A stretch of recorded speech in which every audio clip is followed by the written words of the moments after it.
आप सभी का स्वागत है। परमेश्वर का शुक्र करते हैं कि परमेश्वर ने ये मौका दिया कि हम परमेश्वर के घर में उसके कलाम को जो है वो पढ़ सकते हैं। आज जो है हम 16वें अध्याय निर्गमन उसका 16वें अध्याय में है, जहां पर हम देख रहे थे कि वो एलिम और सिनाई पर्वत के बीच वाले हिस्से में जो है वो पहुंच चुके हैं, जिसका नाम विल्डरनेस ऑफ सिन है। यानी अब ये वो यात्रा है जिसमें वो पाप जो है वो कर रहे हैं और पाप करेंगे आगे भी। तो हमने देखा कि उन्होंने जो है फिर बुड़बुड़ाया और कहा कि आ, खाने के लिए कि हमें मीट चाहिए, हमें रोटी चाहिए। और मिक्स्ड हमने देखा कि मिक्स जो थी, मल्टीट्यूड था वहां पर, यानी मिश्री भी उनके साथ जब निकले थे, तो उनके दिलों में जो है वो ख्याल आया और उनकी इन्फ्लुएंस से इजराइल के लोगों ने भी जो है वो कुड़कुड़ाना शुरू किया। आइए हम अपनी 13वीं आयत से जो है वो पढ़ना शुरू करते हैं। पर इससे पहले पढ़े प्रार्थना करेंगे और उसके बाद हम अपनी अगली आयतों में जो है वो जाएंगे। हमारे स्वर्गीय खुदावन, हम आपके शुक्रगुजार हैं, धन्यवाद करते हैं कि आप हमारे परमेश्वर हैं। आप महान खुदावन हैं, हमारे सिर झुकते हैं आपके चरणों में। खुदावन, हम आपको नमन करते हैं, आपकी महिमा करते हैं, क्योंकि आपके जैसा कोई परमेश्वर नहीं, आपसे बढ़कर कोई सामर्थ नहीं। खुदावन, हम अपनी जिंदगियों को, अपने दिलों को, अपने गुनाह गलतियों को खुदावन मानते हुए आपके चरणों में आते हैं। हमारी प्रार्थना है अपने पवित्र लहू से धोकर हमें साफ कर दे और पाकरू से मसा करें, ताकि खुदावन हम आपके जैसे स्वरूप को इस धरती पर प्रभु जी मुकम्मल कर सके। खुदावन, आपकी हर एक बातें कही हुई खुदावन हमें स्मरण रहे, आपका आत्मा हमें स्मरण कराता रहे और हम अपने कामों में भी खुदावन आपके साथ जुड़े रहें। आसमानी बाप, किसी भी तरीके से आपका आत्मा हमसे अलग ना हो और हमें खुदावन आप इसी तरह से रोज बरोज सिखाते रहें। आप बोले, हम सुने, आप बढ़े, हम घटे। इस प्रार्थना को यीशु के नाम से मांगते हैं, आमीन। आमेन। आइए 13वीं आयत से जो है वो पढ़ना शुरू करेंगे। और ऐसा हुआ कि सांझ को बटेरे आकर सारी छावनी पर बैठ गए, और भोर को छावनी के चारों ओर ओस पड़ी। और जब ओस सूख गई, तो वे क्या देखते हैं कि भूमि पर छोटे छोटे छिलके चौटाई में पाले के किनकों के समान पड़े हैं। पढ़ते जाएं सिस्टर जी, हम पढ़ चुके हैं। यह देखकर इजराइली, जो ना जानते थे कि ये क्या वस्तु है, सो आपस में कहने लगे, ये तो मन्ना है। तब मूसा ने उनसे कहा, यह तो वही भोजन वस्तु है जिसे यहोवा तुम्हें खाने के लिए देता है। जो आज्ञा यहोवा ने दी है वह ये है कि तुम उसमें से अपने खाने के योग्य बटोरा करना, अर्थात अपने अपने प्राणियों की गिनती के अनुसार प्रति मनुष्य के पीछे एक एक ओमेर बटोरना। जिसके डेरे में जितना हो वह उन्हीं भर के लिए बटोरा करे। ओके, सो यहाँ पर हम देखते हैं कि परमेश्वर ने जो है वो बटेर जो है उनको दी। और हमने ये भी आगे जाके देखेंगे, और वैसे हम देख चुके हैं कि वो जो बटेर खा रहे थे, उन्होंने जो है किस तरह से लालच किया और खुदा ने जो है उनको वहीं पर जो है खत्म किया। पर यहाँ पर मन्ने की बात आई, हम ऑलरेडी सीख चुके हैं। आप जाके भजन संहिता 78 और नंबर्स उसका आई थिंक 11 14 14 14 नंबर्स जो हैं वो जाके पढ़ सकते हैं। तो यहाँ पर जब मन्ना की बात आ रही है, तो परमेश्वर ने यह आदेश दिया उन्हें कि जो मन्ना है वो उन्हें बटेरने को कहा गया, या सॉरी, या बटोरने को कहा गया। तो बटोरने को जब कहा गया, तो जितना भी वो ले रहे हैं उसमें मतलब जितनी उनकी कैपेसिटी है खाने खाने की, उतना उन्हें लेने को जो है वो कहा गया है। और यहाँ पर उन्होंने देखा, when they measure it with an omer. Omer जो है वो मेजरिंग उनका स्टैंडर्ड है, जैसे हमारे केजी है। तो लगभग मैंने जब गूगल किया तो वहां पे मुझे देखने को मिला कि 1.5 टू 1.7 जो है ये केजी एक उमेर जो है वो पाया जाता है। सो जब वो इकट्ठा कर रहे हैं इतना, तो जितना उनके लिए चाहिए वो उतना ही उनके लिए जो है वो बन रहा है। जैसे अगर बाई चांस मैंने थोड़ा लिया है, तब भी मुझे कोई कमी नहीं है। जिसने तो ज्यादा लिया है, उसके पास भी वो ज्यादा नहीं रहा। Are you getting me? So खुदा का कलाम, जैसे हम ऑलरेडी कल सीख चुके हैं कि मन्ना क्या है, प्रभु यीशु मसीह ने यूहन्ना 6 में 41 वर्स में कहा कि 40 वर्स में 1 में हमने देखा कि उन्होंने बुड़बुड़ाया, क्योंकि यीशु मसीह ये कह रहे थे कि I am the bread of the life, मैं हूं जो स्वर्ग से आया हूं। और जब कभी भी हम खुदा के मन्ना को खा रहे हैं, चाहे हमें थोड़ा मिल रहा है, चाहे हमारे पास ज्यादा आ गया है, पर वो क्या है, इनफ हो रहा है हमारे लिए। रोज की रोटी जो है वो खाने को कही गई है। और हम देखते हैं कि रोज का जो हम कलाम भी खा रहे हैं या कलाम भी हम ले रहे हैं, तो चाहे आपको ज्यादा समझ आए, चाहे आपको थोड़ा समझ आए, पर आपके जीवन के लिए वो पूर्ण तौर से फिट हो रहा है। खुदा जो है उसमें आपको आशीष जो है वो प्रदान कर रहे हैं। सो इसलिए यहाँ पर जो है खुदा ने हुक्म दिया, और खुदा के हुक्म के अनुसार जो है ये कहा गया कि उन्हें हर रोज अपना मन्ना जो है वो उठाना है। जैसे दुआई रुबानी में भी हमने देखा कि खुदा ने कहा कि रोज की रोटी हमें दे। सो कल की चिंता ना करते हुए हमें आज की रोटी जो है वो मिलनी चाहिए, और उसी की दुआ जो है हमें करनी चाहिए, जो कि वाजिब तौर से हमारा खुदा के साथ रिश्ते को दिखाता है, खुदा के ऊपर निर्भरता को दिखाता है, और भरोसे को दिखाता है। आइए अब अगली आयत पढ़ते हैं। कौन सी आयत में है सिस्टर जी आप? सारा। वो कह रही हूँ, मैंने पहले एक्सप्लेन कर दिया, सॉरी। चलिए। और इस्राएलियों ने वैसे ही किया, किसी ने अधिक और किसी ने थोड़ा बटोर लिया। और जब उनको ओमेर से नापा, तब जिसके पास अधिक था उसके कुछ अधिक ना रह गया, और जिसके पास थोड़ा था उसको कुछ घटी ना हुई, क्योंकि एक एक मनुष्य ने अपने खाने के योग्य ही बटोर लिया था। फिर मूसा ने उससे कहा, कोई इसमें से कुछ बहान तक ना रख छोड़े। तो भी उन्होंने मूसा की बात ना मानी। इसीलिए जब किसी किसी मनुष्य ने उसमें से कुछ बहान तक रख छोड़ा, तो उसमें कीड़ा पड़ गया और वह बसाने लगा। तब मूसा उन पर क्रोधित हुआ। सो यहाँ पर हम देखते हैं कि फिर भी खुदा की बात को जो है वो नहीं मान रहे। खुदा जो है वो रोज की रोटी के लिए जो है परिश्रम करने को कह रहा है कि उतना ही लो जितना तुमने खाना है, और उसे ना बचाओ।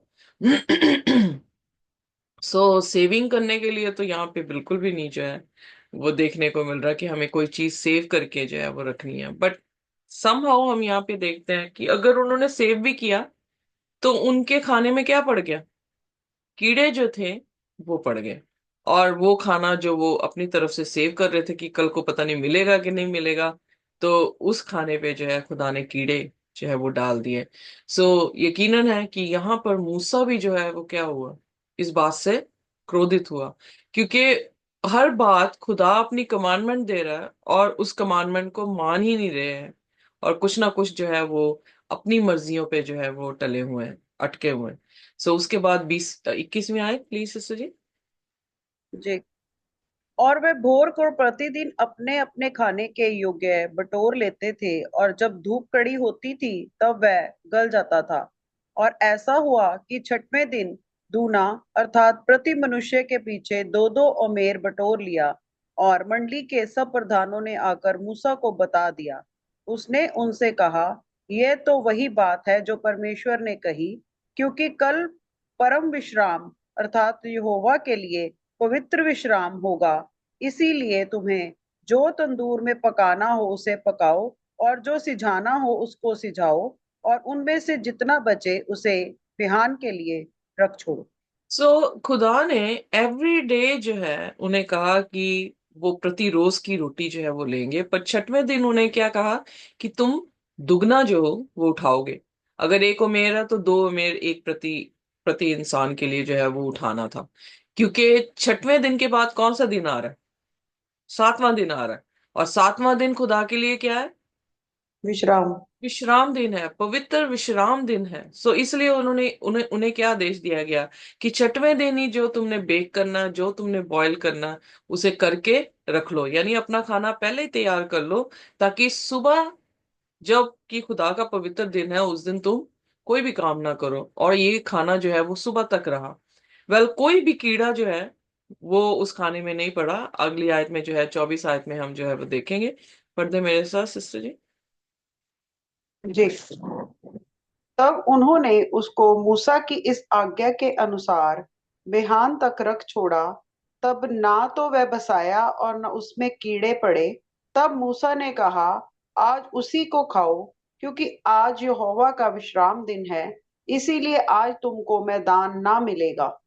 6 दिन तो तुम उसे बटोरा करोगे, परंतु 7वें दिन तो विश्राम का दिन है, उसमें वह ना मिलेगा। तो यहाँ पर परमेश्वर ने जो है ऑलरेडी जो है उन्हें गुलामी से निकाल रहा था। उन्हें गुलामी से इसलिए निकाला गया ताकि वो परमेश्वर की उपासना करें। जब वो इस मुकाम में आए हैं जहां पर उन्होंने डेरा लगाया है, तो परमेश्वर ने उन्हें 6 दिन मन्ना दिया, और 7वें दिन मन्ना जो है वो फील्ड में जो है नहीं आया। अगर हम देखें कि ये समझा जाता है या ये माना जाता है कि कोई वॉर्म है, जैसे मैं बता रही थी कुछ इस तरह से लोग जो है थियोलॉजियन जो है वो ये कहते हैं कि कोई कीड़ा था जो प्रतिरोज जो है उसको प्रोड्यूस कर रहा था फ्लेक की तरह। बट अगर वो कीड़े थे या ड्यू पड़ने से वो कीड़ा जो है वो ग्रो हो रहा था, तो फिर 7वें दिन क्यों नहीं था? सो इसलिए यहां से पता लगता है कि खुदा का अपने लोगों के लिए एक नियम था, जो कि वो मिस्र में भूल चुके थे। खुदा की उपासना करनी भूल चुके थे। वो इतने इन्फ्लुएंस में थे उन गैर जातियों के कि उन्होंने जो है अपने परमेश्वर के साथ जो रिलेशनशिप है वो इतना स्ट्रांग नहीं रखा था। पर अब खुदा ने उन्हें छुड़ा लिया है, और खुदा चाह रहा है कि उनका रिलेशनशिप उसके साथ हो। तो खुदा राजा बनता हुआ अपने कॉन्स्टिट्यूशन को वहां पर जो है वो प्रेजेंट कर रहा है। खुदा कभी भी चेंज नहीं हुआ। ये कॉन्स्टिट्यूशन जो है वो इंस्टीट्यूशन उसने शुरुआत में ही यानी उत्पत्ति में ही जो है वो कर दिया था, जब 6 दिन उसने सृष्टि की रचना की और 7वें दिन को आराम किया। सो 7वां दिन उसके लिए आराम का दिन इसलिए नहीं था कि वो थक गया था, पर 7वां दिन उसने इसलिए किया ताकि इंसान जो है हर रोज मेहनत कर रहा है, हर रोज यू नो एक दूसरे के साथ मुलाकात कर रहा है, पर एक दिन ऐसा है जिसमें वो किसके साथ मुलाकात करे? खुदा के साथ मुलाकात करे। पर हो क्या रहा है चर्चिज में? सैबत को, या हम कह सकते हैं कि जो सबत का दिन है या पवित्र दिन है, लोग खुदा के साथ मुलाकात करने के बहाने लोगों के साथ मुलाकात कर रहे हैं। वहां पर भी हम देखते हैं कि हमारी फेलोशिप जो है वो ज्यादा लोगों के साथ हो जाती है एज कंपेयर टू कि हमारी फेलोशिप जो है वो खुदा के साथ हो। जैसे मैंने पहले भी एक बार बताया कि 6वें दिन ह्यूमैनिटी या मैरिज का इंस्टीट्यूशन हुआ। मैरिज मतलब दो जनों की जो है वो मिलाप को या उनको एक बनाने का जो था वो मकसद था, जो कि परमेश्वर के स्वरूप को भी दिखाता है। जैसे खुदा बाप बेटा पाखरू जो है वो एक है, चाहे तीन है पर्सन्स हैं पर वो एक हैं, उनकी सोच एक है, उनका मकसद एक है, उनके काम करने का, उनकी मतलब माइंड ट्यूनिंग जो है, करेक्टर उनके जो है हमने देखे हैं कि बिल्कुल सेम है। उसी तरह से 7वें दिन खुदा ने जो है सबत को बनाया, जिसमें इंसान खुदा के साथ मुलाकात कर रहा है, इंसान खुदा के साथ जो है वो एक हो रहा है। और जब खुदा के साथ एक हो रहा है तो वो कंप्लीट उसकी क्रिएशन को जो है वो दिखा रहा है। Are you getting me? इसलिए यहां पर भी खुदा ने उनको पहला सबक जो सिखाया वो ये था, जो उत्पत्ति में पहला सबक जो है आदम और हवा को सिखाया गया था, जो वो भूल चुके थे।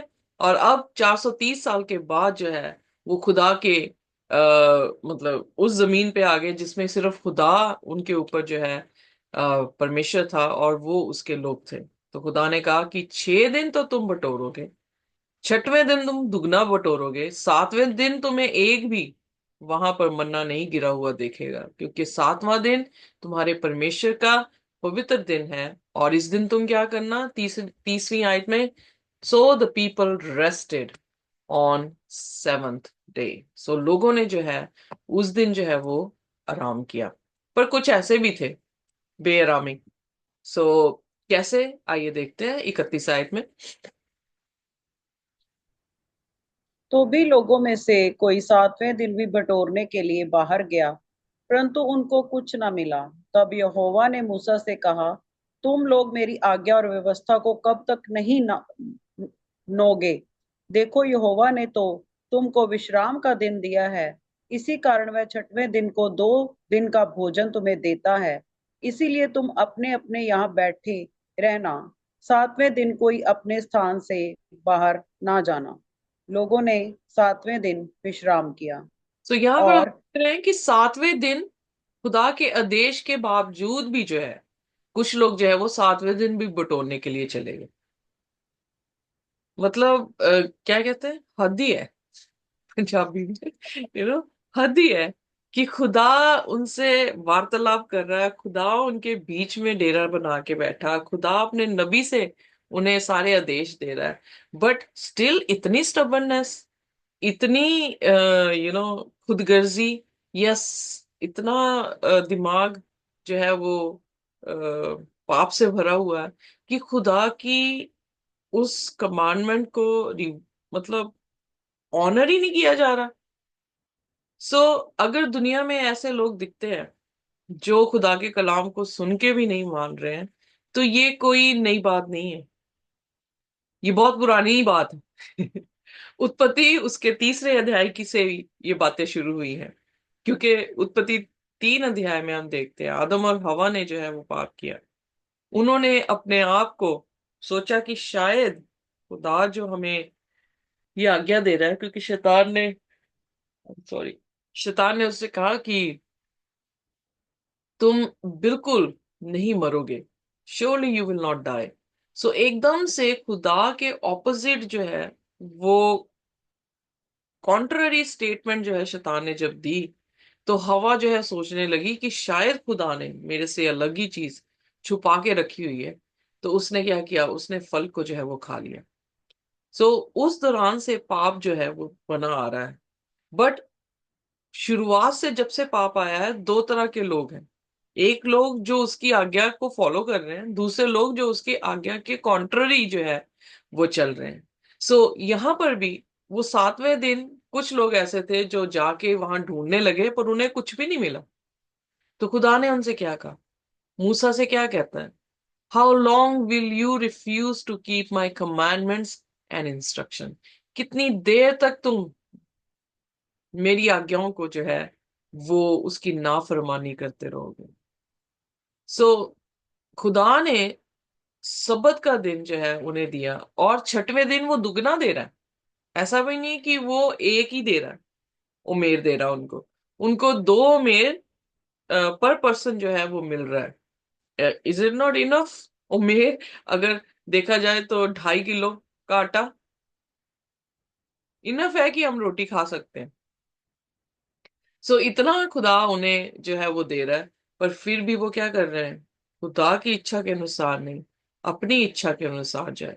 या खुदा को टेस्ट करने के लिए जा रहे होंगे कि देखे भला सचमुच में मन्ना नहीं गिरा, क्या सचमुच में ऐसा होगा? या फिर वो मूसा को टेस्ट कर रहे होंगे, आई हैव नो आइडिया, क्योंकि यहाँ पे कोई दर्ज नहीं किया गया, पर इतना दर्ज किया गया है कि खुदा ने जो है यहाँ पर कहा कि how long will you refuse to keep my commandments. आइए देखिए भजन संहिता 78।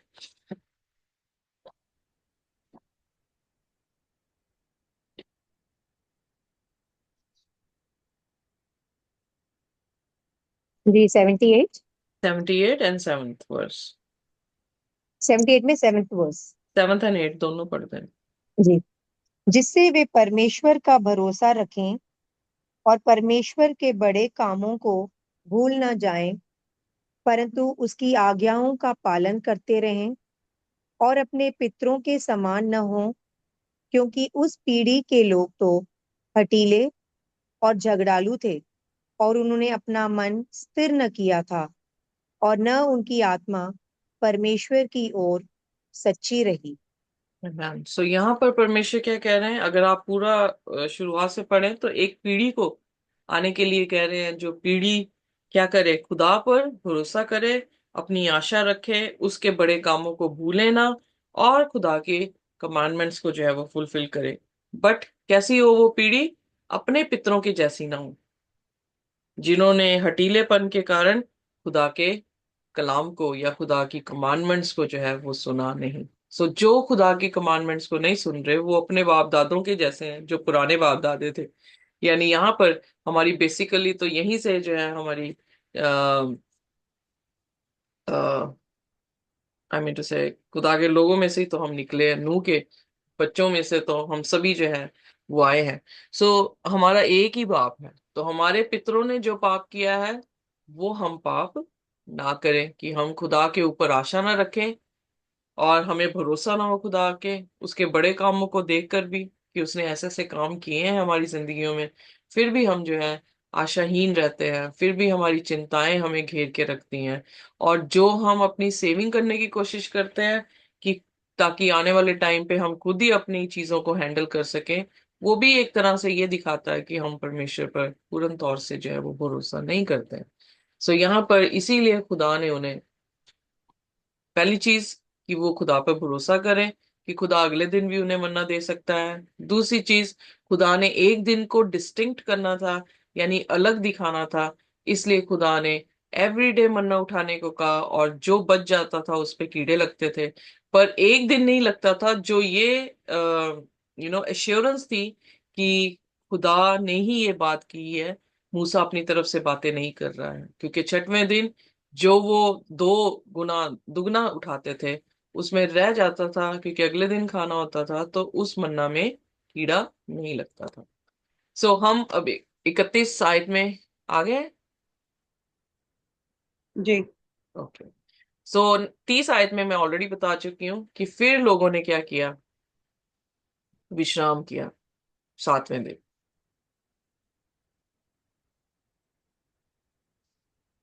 हाँ जी सिस्टर। पढ़ू। हाँ जी हाँ जी। और इज़राइल के घराने वालों ने उस वस्तु का नाम मन्ना रखा, और वह धनिया के समान धनिया के समान श्वेत था, और उसका स्वाद मधु के बने हुए कुएं का सा था। फिर मूसा ने कहा, यहोवा ने जो आज्ञा दी है वह ये है कि इसमें से ओमेर भर अपने वंश की पीढ़ी पीढ़ी के लिए रख छोड़ो, जिससे वे जाने कि यहोवा हमको मिस्र देश से निकाल कर जंगल में कैसे रोटी खिलाता था। ओके, उन्होंने क्या किया कि उन्होंने उस मन्ने को, पहली बात तो मन्ना क्या था हम ऑलरेडी कल सीख चुके हैं कि एक कोरिएंडर धनिया के दाने के समान था, और उस दाने को जो वो पका रहे थे तो बेक भी कर रहे थे, बॉईल भी कर रहे थे, और उसके अलग अलग व्यंजन जो है बनाए जाते थे, पर ये वेफर की तरह था जो थोड़ा सा हनी के जैसा टेस्ट कर रहा था। और कई लोग लिखते हैं कि ये काफी वर्सटाइल है, कि अगर किसी भी तरीके से इसे जो है वो खाया जा सकता था। फिर परमेश्वर मूसा ने कहा, खुदा ने क्या कमांड कमांड किया है कि थोड़ा सा, यानी एक ओमेर जो है वो नेक्स्ट जनरेशन के लिए बटोर के रख लो, ताकि नेक्स्ट जनरेशन जब ये बियाबान से निकल जाए तो अगली जनरेशन जो है वो मन्ने को देख सके कि खुदा ने मन्ना जो है उन्हें दिया था। एक तरह का एविडेंस है, खुदा के घर में जो है इसे रखा गया, ताकि अगली जनरेशन जब ये मुल्के कनान पहुंच जाए तो इनको भरोसा हो कि ये मन्ना जो है खुदा इन्हें 40 साल तक जो है वो देता रहा। फिर कहाँ पे रखा था इसको, पढ़ दे मेरे साथ सिस्टर। जी। तब मूसा ने हारून से कहा, एक पात्र लेकर उसमें ओमेर भर ले कर उसे यहोवा के आगे धर दे, कि वह तुम्हारी पीढ़ियों के लिए रखा रहे। जैसी आज्ञा यहोवा ने मूसा को दी थी उसी के अनुसार हारून ने उसको सांझी के संदूक के आगे धर दिया, कि वह वहीं रखी रहे। ओके, सांझी के साक्षी के संदूक के आगे, आगे जो है वो रख दिया। हम जानते हैं कि पहली चीज कि सब्बत का दिन जो है वो खुदा का पवित्र दिन है, और ये सिर्फ इजरायलियों का दिन नहीं है। अगर हम मरकुस की अंजील उसके दूसरे अध्याय को देखें, लेट मी सी, दूसरे अध्याय और उसकी आखिरी आयत को, आखिरी दो आयतें पढ़ते हैं, 27 और 20। जी जी। तब उसने उनसे कहा, सबत का दिन मनुष्य के लिए बनाया गया है, न कि मनुष्य सबत के दिन के लिए। इसलिए मनुष्य का पुत्र सबत के दिन का भी स्वामी है। तो यहाँ पर हालेलुया। हम देखते हैं कि खुदा सिर्फ ओल्ड टेस्टामेंट में नहीं स्वामी है सबत का, पर न्यू टेस्टामेंट के क्रिश्चियंस के लिए भी कौन है स्वामी सबत का? खुदावन यीशु मसीह है। सो इसलिए खुदा की हुक्म जो है वो किसने दिए हैं? परमेश्वर ने दिए हैं। तो सब्बत का हुक्म भी खुदा ने दिया है, क्योंकि खुदा ही सब्बत के दिन का क्या है? स्वामी है। सो बहुत सारे लोग ये कहते हैं कि जब पतमस टापू में यूहन्ना जो है प्रकाशित वाक्य पहला उसका 9वां वचन जब हम पढ़ते हैं, तो वो पतमस टापू में खुदा के दिन में, लॉर्ड्स डे में जो है वो आया। तो बहुत सारे लोग ये कहते हैं कि लॉर्ड्स डे जो है वो तो संडे का दिन है, क्योंकि उन्हें सिखाया इस तरह से जाता है। पर लॉर्ड्स डे कौन सा दिन है? जब हम इस आयत को पढ़ते हैं तो सबत का स्वामी कौन है? एक ही दिन था जो परमेश्वर का था। 6 दिन जो है वो इंसान अपने तरीके से काम कर रहा है, पर 7वां दिन परमेश्वर का दिन था, जिसमें क्या करना था? समस्त जाति ने परमेश्वर के साथ एक होना था या यूनाइट होना था। तो लॉर्ड्स डे कोई और लॉर्ड्स डे नहीं है। संडे नहीं बन गया, वो पहला दिन नहीं बन गया, पर वो क्या हुआ है? वो सब्बत का दिन ही रहा है और सब्बत का दिन ही रहेगा। क्योंकि जब हम यशाया उसकी 66 में जाते हैं, ये देखते हैं, यशाया उसका 66 लास्ट चैप्टर और उसकी 22वीं आयत और 23वीं आयत पढ़ दे मेरे साथ सिस्टर जी। जी। क्योंकि जिस प्रकार नया आकाश और नई पृथ्वी जो मैं बनाने पर हूँ मेरे सम्मुख बनी रहेगी, उसी प्रकार तुम्हारा वंश और तुम्हारा नाम भी बना रहेगा। यहोवा की यही वाणी है। फिर ऐसा होगा कि एक नए चांद से दूसरे नए चांद के दिन तक और एक विश्राम दिन से दूसरे विश्राम दिन तक समस्त प्राणी मेरे सामने दंडवत करने को आया करेंगे। यहोवा का यही वचन है। अब हालेलुया। यहाँ आमेन। पर परमेश्वर का वचन क्या कह रहा है? मैं तो नहीं हूं ना। अगर हम सोचें कि शायद ऋतु गिल इस चीज को बता रही है, पर ऋतु गिल भी वचन से बता रही है कि परमेश्वर का वचन में जो नया आकाश नई जमीन है, वहां पर भी खुदा का दिन बदला नहीं है। खुदा के लोग सब्बत के दिन ही जो है खुदा की उपासना करेंगे। तो अगर हम स्वर्ग की भाषा में जाना चाहते हैं तो क्या समझते हैं कि हम आज सब्बत के दिन को अगर नहीं मानते तो वो वाजिब रहेगा या वो माना जाएगा?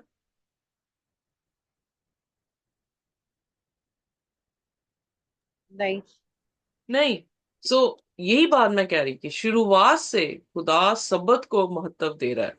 अगर इजिकल उसकी 20 उसकी 12 को देखें, आइए पढ़ देते हैं। इजिकल उसका 20 उसकी 12 और उसी की 20 आए। एजेकियल 20 का 12। जी।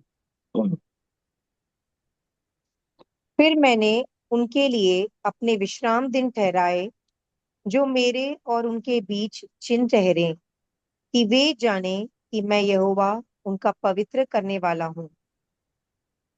तो Amen। भी इसराइल के घराने ने जंगल में मुझसे विद्रोह किया। वे मेरी विधियों पर न चले और मेरे नियमों को तुच्छ जाना, जिन्हें यदि मनुष्य माने तो वह उनके कारण जीवित रहेगा। और उन्होंने मेरे विश्राम दिनों को अति अपवित्र किया। Amen। सो यहाँ पर हम देखते हैं कि परमेश्वर की आहट ही ये है, या परमेश्वर की दुख ही ये है कि हर सदी में इजिकल कहाँ पर है, मूसा कहाँ पर है, पर हर सदी में क्या रिमेम्बर करवा रहा है कि उन लोगों ने मेरे सब्बत के दिन को पवित्र नहीं जाना। कब तक तुम मेरी आज्ञाओं को तोड़ते रहोगे? कब तक मेरी विधियों को जो है वो तुम नहीं मानोगे? सो यकीन जानिए, बाइबल जो है वो बार बार यही सिखा रही है कि सब्बत जो है वो खुदा का दिन है। बहुत सारे लोग जो हैं वो सब्बत को सोचते हैं कि हर दिन ही सब्बत का दिन है। कैसे हो सकता है हर दिन सब्बत का दिन? हर दिन हमारे लिए उद्धार का दिन है, पर सब्बत का दिन नहीं है। Are you getting me? So इब्रानियों उसकी 4 में जब वो बात कर रहा है कि खुदा एंटर करवा रहा है उन्हें रेस्ट में, और बहुत सारे लोग ये सोचते हैं कि रेस्ट डे जो है हमारा रोज का दिन हो गया है। वो रेस्ट डे रोज का दिन नहीं है, क्योंकि विश्राम जब यीशु मसीह ने कहा, ऐ बोझ के दबे हुए लोगों मेरे पास आओ मैं तुम्हें आराम दूंगा, तो वो कौन से आराम की बात कर रहा है? जब इनको जो है लिटरली 7 डे का जो या 7वें दिन का आराम दे रहा है, साथ ही साथ में कनान भी इनका आराम था। कनान देश में जाना भी इनका जो है वो आराम था। जब हम इब्रानियों उसके 4 अध्याय में जाते हैं तो वहां पर परमेश्वर का वचन इस तरह से कहता है कि आइए देखते हैं, सेकंड वर्स से पढ़ना शुरू करते हैं, इब्रानियों 4। जी। क्योंकि हमें उन्हीं की तरह सुसमाचार सुनाया गया है, पर सुने हुए वचन से उन्हें कुछ लाभ न हुआ, क्योंकि सुनने वालों के मन में विश्वास के साथ नहीं बैठा। परंतु हम जिन्होंने विश्वास किया है उस विश्राम में प्रवेश करते हैं, जैसा उसने कहा, मैंने अपने क्रोध में शपथ खाई कि वे मेरे विश्राम में प्रवेश करने न पाएंगे। यद्यपि जगत की उत्पत्ति के समय से उसके काम पूरे हो चुके थे, क्योंकि 7वें दिन के विषय में उसने कहीं यूं कहा है, परमेश्वर ने 7वें दिन अपने सब कामों को निपटा करके विश्राम किया। हम्म। और इस जगह फिर यह कहता है, वे मेरे विश्राम में प्रवेश न करने पाएंगे। तो जब ये बात बाकी है कि कितने और हैं जो उस विश्राम में प्रवेश करें, और जिन्हें उसका सुसमाचार पहले सुनाया गया, उन्होंने आज्ञा न मानने के कारण उसमें प्रवेश न किया। तो जब ये बाप दादों की बात यानी इस समय की बात कर रहा है खुदा, कि ये लोगों ने विश्वास नहीं किया और ये विश्राम में जो है वो एंटर नहीं कर पाए, तो कौन से विश्राम की बात कर रहा है? क्या ये 7वां दिन तो हर सप्ताह आ रहा था इनके ऊपर, कौन सा विश्राम है? उनका मुल्के कनान में एंटर करना जो है वो मुश्किल हो गया था। Are you getting? जी। क्योंकि उन्होंने अनबिलीव किया, उन्होंने जो है वो विश्वास नहीं किया, इसलिए जो है वो खुदा के, यहाँ पर जो लिखने वाला इब्रानियों कहा जाता है कि पौलुस है, जब पौलुस यहाँ पे बयान कर रहा है, उनकी कहानी बयान कर रहा है किनकी, जो मिस्र से निकल रहे थे, वो मुल्के कनान जो आराम का स्थान था उनका लिए, वहां पर क्यों नहीं प्रवेश कर पाए? क्योंकि उन्होंने खुदा की विधियों को नहीं माना, खुदा के जो वचन थे उन पर विश्वास नहीं किया, और वो वचन उनकी जिंदगी में ठहरा नहीं था। उनके अनबिलीफ के कारण वो विश्राम में जो है वो प्रवेश नहीं कर पाए। एक विश्राम है जब हम लेंगे, कहां पर? स्वर्गीय घरों में जब हम पहुंचेंगे तो खुदा हमें विश्राम देगा। विश्राम देने का मतलब सारे बोझ हमारे उठाए जाएंगे, ना रोना होगा, ना छाती का पीटना होगा। जो प्रकाशित वाक्य 21 अध्याय उसकी 3 या 4 आयत में हम देखते हैं, तो वहां पर एक नए आकाश और नई पृथ्वी में क्या है, कोई भी इंसान दुखी नहीं है, कोई भी इंसान पीड़ा में नहीं है, कोई भी इंसान जो है वो पाप में नहीं है, और ना ही मृत्यु वहां पर राज कर रही है। तो वहां पर एक आराम है जो खुदा हमें पाप से दे रहा है। एक आराम है जो सब्बत का आराम है। इसलिए हर दिन आराम का दिन बन सकता है, पर वो सब्बत को मिक्स नहीं कर रहा। सब्बत जो 7वां दिन है, जो परमेश्वर के साथ मुलाकात करने का जो है वो दिन है। पर जो आराम का दिन है, पापों से जो हमें आराम मिल रहा है जब हम विश्वास करते हैं परमेश्वर पे, तो वो आराम डिफरेंट है कि हमारे बोझों से हमें आराम दे रहा है, हमारे आंसुओं से हमें आराम दे रहा है। इसलिए साल ये ये जो बात कही, अगर आप पूरा चैप्टर पढ़ना चाहते हो, क्योंकि मेरे पास टाइम नहीं है, तो आप प्लीज इसे इब्रानियों 4 अध्याय जो है आप जाकर इसे यूट्यूब में हायर डेस्टिनी में पढ़ सकते हैं। ब्यूटीफुली वहां पे एक्सप्लेन किया है। यहाँ पर हम देखते हैं कि परमेश्वर ने सब्बत को, जब उनकी आजादी के बाद भी उनकी शुरुआत हो रही है, तो वो क्या कर रहा है, 6 दिन मन्ना दे रहा है, 7वें दिन उन्हें क्या कह रहा है, आराम करने को। जो गॉस्पल हमारे टाइम में, न्यू टेस्टामेंट में हमारे टाइम में आ रहा है, तो उस गॉस्पल में भी आप देखेंगे खुदा ने 6 दिन काम किया, 7वें दिन आराम किया। और जो क्रिश्चियनिटी की बिगनिंग है वो संडे से शुरू कर दी, जो वो रेजरेक्ट हो रहा है। रेजरेक्शन से अन्य जातियों में जो प्रचार पहुंचा है, उसकी जो है वो शुरुआत हुई। क्योंकि अगर आप देखें, प्रभु यीशु मसीह मर गए और नेजा जो है उसकी पसलियों में जब मारा गया, यानी उसकी पसलियों में जब मारा गया, तो पानी और लहू जो है वो बहा। तो एक अच्छे प्रचारक ने इस तरह से कहा कि जैसे औरत या हवा जो है वो आदमी की पसली से निकली है, तो क्रिश्चियनिटी कहाँ से निकल रही है? यीशु मसीह की पसली से जो है वो निकल रही है। तो यीशु मसीह की पसली से अगर निकल रही है तो वो छठवें दिन निकली है। सातवें दिन क्या हो रहा है? आराम हो रहा है। तो पहले दिन क्या है? जो मूवमेंट है वो जारी हो गई। खुदावंद यीशु मसीह का सुसमाचार जो है कि वो तीसरे दिन जी उठा, उसका प्रचार होना जो है वो शुरू हो गया। सो उत्पत्ति पहले दिन से होनी शुरू हुई है, और सातवें दिन क्या हमें दिया गया है? आराम करने को जो है वो दिया गया। So it's very very clear. किसी भी तरीके से हम किसी भी आयत में कंफ्यूज नहीं होते। बहुत साफ है कि खुदा का दिन जो है खुदा ने नहीं बदला। शुरुआत से लेकर नई जमीन और नई आसमान तक यही दिन को जो है समझ जाती है, जो है खुदा का दिन मानेंगी और आराम करेंगी और खुदा की वर्शिप जो है वो करेंगी। सो इसलिए खुदा ने उनसे कहा कि मन्ने को क्या करो, एक एविडेंस के तौर पर रखो। और मन्ने के साथ क्या एविडेंस था? कि वो 6 दिन गिरता था, छठवें दिन दुगना गिरता था और सातवें दिन नहीं गिरता था।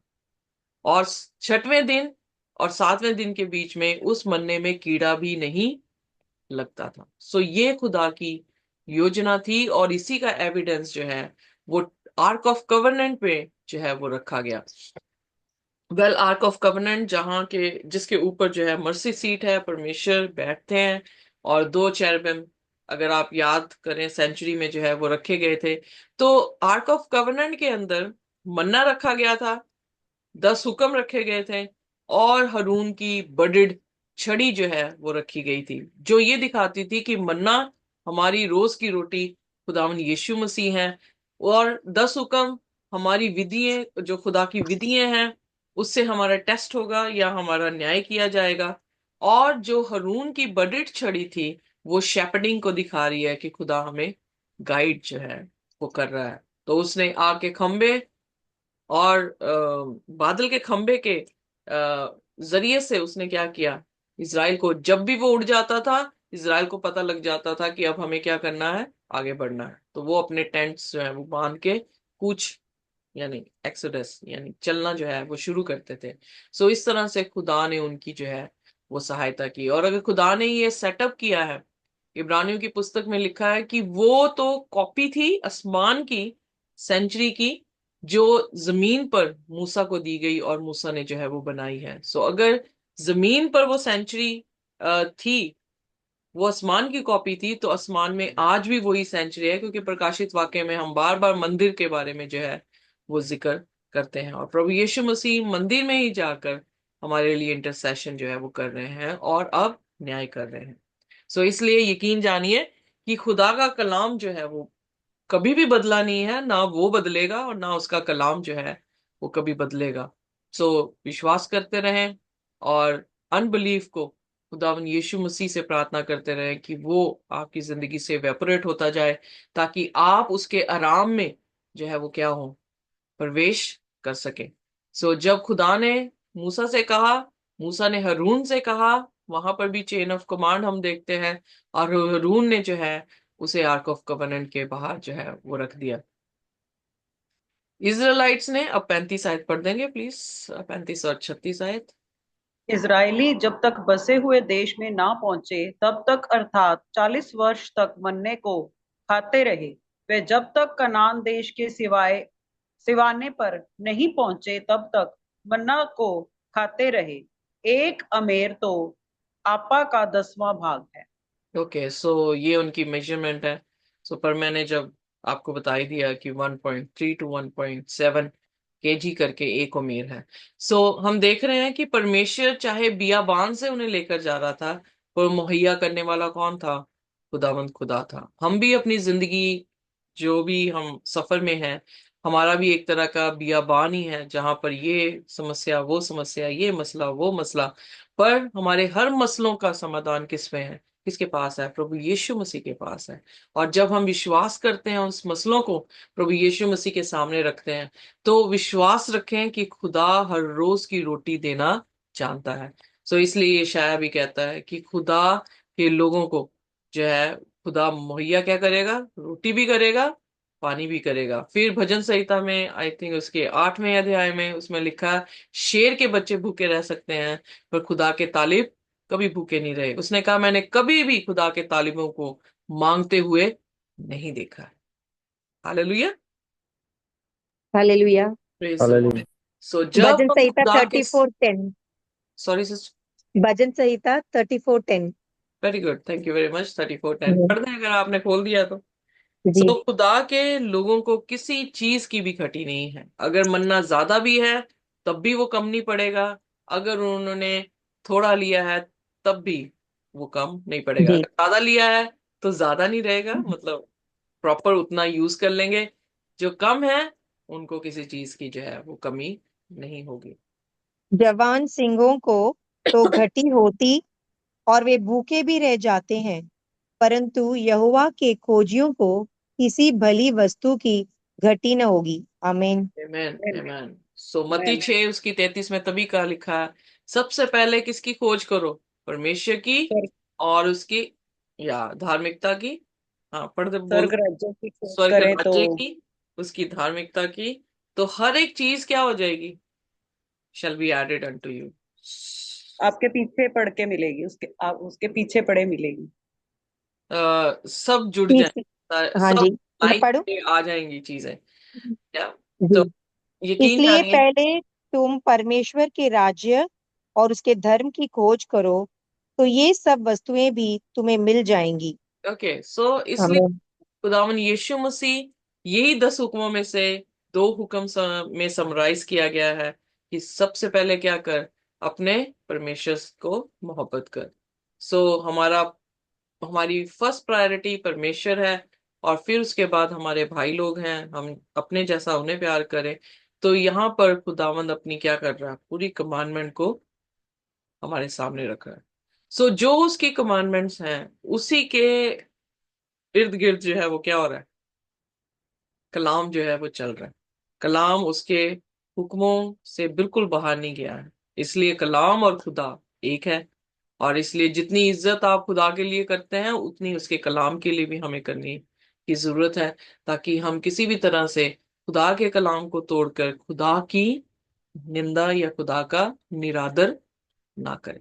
सो इसलिए परमेश्वर ने कहा, कब तक तुम मेरी आज्ञाओं को तोड़ते रहोगे? सो आइए हम ये दुआ करें कि खुदा हम आपकी आज्ञाओं को ना तोड़ें, बल्कि हम उसको पूरा कर सकें और खुदा के साथ वफादार रह सकें, ताकि हम उसके आराम में प्रवेश कर सकें। आमीन। आइए अपने सिरों को झुकाएंगे, हम प्रार्थना करेंगे। कोई भी जन जो है वो हमारे लिए प्रार्थना कर सकता है।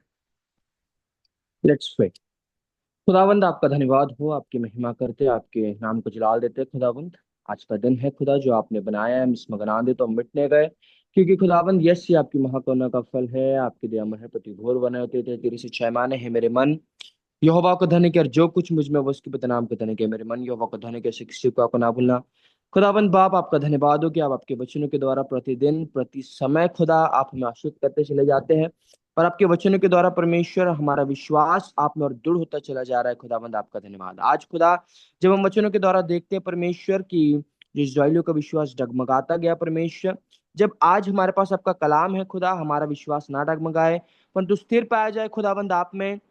और जिस तरह वचन कहता है खुदा की अपनी समझ का सहारा ना लेना, वरन संपूर्ण मन से यहोवा ही पर भरोसा रखना, उसी को स्मरण करके सब काम करना, तब वह तेरे लिए सीधा मार्ग निकालेगा। जिस तरह परमेश्वर जो जो आपने आज्ञाएं दी परमेश्वर मूसा को, और जो जो आज्ञा के अनुसार जब इस्राएलियों ने कार्य किया, तो हम देखते हैं खुदा भलाई ही भलाई खुदा आप उनके जीवनों में करते आए। उसी तरीके से खुदा आपका जो वचन है, आपकी जो आज्ञा है, उसके अनुसार चलना ही परमेश्वर हमारे जीवन में खुदा आपकी भलाइयों को, आपके खुदाबंद आप अच्छाइयों को हम देखते हैं। खुदावंद आपका धन्यवाद परमेश्वर, जो कार्य से आप प्रसन्न है खुदा, वही कार्यों को हम करें परमेश्वर। ऐसी कुछ भी चीज बड़बड़ाना या फिर बुड़बड़ाना हम ना करें खुदा, जिससे आपको खुदा ठेस पहुंचे। परंतु परमेश्वर आपकी जो आज्ञा है परमेश्वर, उसी के अनुसार हम चले, और आपका जो वचन है जो सत्य है खुदा, उसी के अनुसार हम अपना जीवन बिताए। खुदावंद आज अगर हम किसी भी तरीके से आपसे खुदा फेथफुलनेस से दूर हो चुके हैं परमेश्वर, हम अपने मनों को फिराकर आपके समीप आते हैं। हमें आपके समीप और फेथफुल रहने में खुदा मदद करे, कि खुदा हम पौलुस की तरह कह सके कि हमारा जीना मसीह और मर जाना नाब और नफा हो। खुदावंद आप हमारे अगुवाई करें, और हम जानते हैं कि सब बातों में खुदा भलाई को उत्पन्न करने वाले खुदा, रोमियो 8:28 के अनुसार खुदा विश्वास करने वालों के लिए सब बातें मिलकर भलाई को उत्पन्न करती है। और वो भलाई खुदावंद बाप यीशु मसीह आप है परमेश्वर। जब आप हमारे साथ है खुदावंद, तो हमें किसी बात की भी दहशत नहीं। परमेश्वर आप हमें संभालते हैं, और आप हमें और फेथफुलनेस के साथ आपके समीप चलने में मदद कर रहे खुदा, आपका धन्यवाद। जितने लोग यूट्यूब के माध्यम से भी देखते हैं खुदा, उन्हें आप आशीषित करना परमेश्वर, और जो प्रकाशन आपने हमें दिया उन्हें भी खुदा आप इसके आशीषित भागीदारी ठहराए खुदा। परमेश्वर आवश्यक है आप बढ़े और हम घटे, आप मुबारक पा जाए। सिस्टर रितु को, हैडस्नी ग्रुप को और उनके फैमिली को और हर एक इंडिविजुअल को आप परमेश्वर ब्लेस करे। सिस्टर पविंदर और सबको हम स्मरण करते खुदा। और परमेश्वर जो भी खुदा पेंडिंग स्टडीज है खुदा, आप उन्हें कंप्लीट करने में मदद करें और आपकी योजना पूरी हो। आवश्यक है आप बढ़े और हम घटे, आप मुबारक पा जाए। सरा जलाल आपको देते हुए इस को यीशु के नाम में मांगता हूँ, उसमें से ग्रहण कीजिए, आमीन। मेहमान मेहमान खुदा की आमीन। शक्ति और उसका अनुग्रह हमारे साथ जब तक कि हम रूबरू से ना देख लें, इसी तरह से बना रहे। आमीन। आमीन। आमीन।